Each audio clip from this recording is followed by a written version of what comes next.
ओम नमः शिवाय। स्वर विज्ञान की श्रृंखला का ये 28वां भाग है। इससे पहले हम 27 भाग अपलोड कर चुके हैं। इस भाग में हम बताएंगे तत्वों के जो फायदे क्या हैं, तत्वों को कैसे जाने और कौन से तत्व में कौन सा कार्य करना चाहिए, और जैसे हमारे पांचों तत्व हैं उनके क्या क्या गुण हैं, हमारे कामों में कौन से वाला तत्व चले तब हमें फायदा होता है। तो हम एक एक करके बता रहे हैं। पहले भी वीडियो अपलोड कर चुके हैं, वो भी देख सकते हैं। तो अभी आकाश तत्व का बताते हैं कि जो वायु समरस वाली हो और सब तत्वों के मिले जुले गुण हो को बहने वाली हो, वह आकाश तत्व का स्वर योगियों का योग देने वाला जाने। अगर आपकी जो नाक से हवा चल रही है समरस वाली हो, मतलब आपको उसका जो है स्वाद ही पता ना चले, ऐसा रस हो, और सब तत्वों के मिले जुले गुण हो जिसके अंदर, तो उस तत्व को जाने की वह आकाश तत्व है। और आकाश तत्व में क्या है, हमें योग मिलता है। योग मतलब अगर आकाश तत्व चल रहा है, आपने ध्यान लगाया, तो आप ध्यान से आप पूर्ण योग को प्राप्त कर सकते हैं। योग मतलब भगवान को, परमात्मा को प्राप्त कर सकते हैं आकाश तत्व में किए हुए काम को। इसलिए जब भी हम ध्यान लगाते हैं उस समय हमारा क्या है, आकाश तत्व एक्टिवेट हो जाता है। मान लो आप 1-2 घंटे हर रोज ध्यान लगाने लगोगे, आप ध्यान में बैठोगे, तब आपको नोटिस करना कि उस समय आपका है आकाश तत्व चलने लग जाएगा।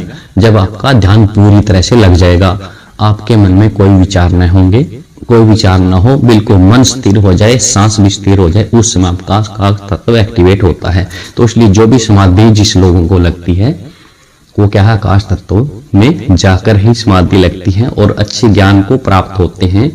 उनका तीसरा नेत्र भी आकाश तत्व के बाद ही खुलता है। अन्यथा कोई भी पृथ्वी जल अग्नि वायु कोई भी तत्व चल रहा हो तो आपका उस तत्व में आपको योग नहीं मिल सकता।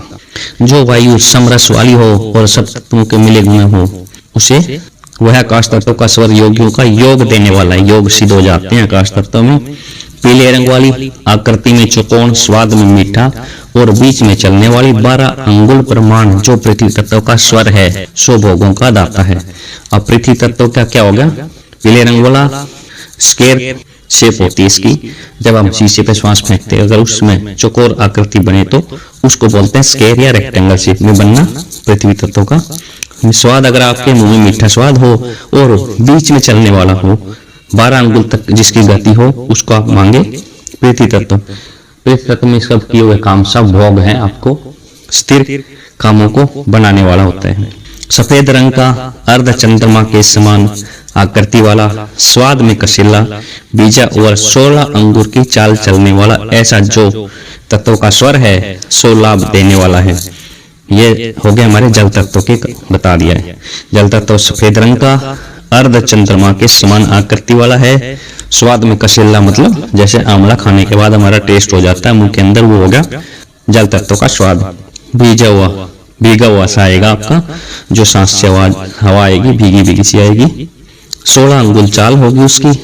ये हो गया हमारा जल तत्व में जो भी काम करोगे वो 100 लाभ मिलेंगे। अग्नि तत्व का बताया गया कि लाल रंग वाला, आकृति में त्रिकोण, स्वाद में तीक्ष्ण तेज, ऊपर की ओर बहने वाला, चमकदार ओल, 4 अंगुल चाल चलने वाला।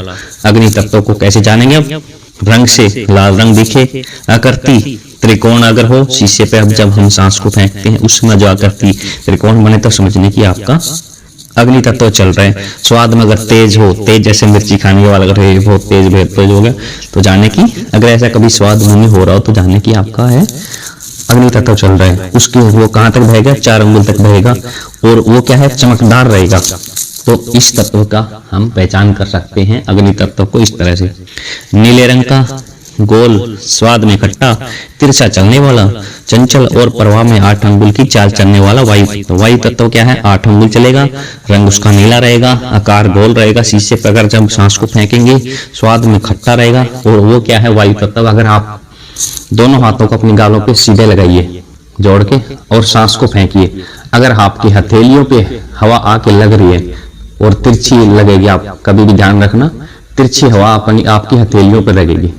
दोनों हाथों को अपनी गालों पर लगाइए, फिर उसको नाक के सीध में ले आइए अंगुलियां आपकी, और फिर सांस को फेंकिए। अगर वो हथेलियों के ऊपर आके टकरा रही है तो उस हवा को आप जानिए कि तिरछी हवा चलेगी, हथेली के ऊपर लगेगी और 8 अंगुल की चाल रहेगी, तो वो हो गया आपका वायु तत्व।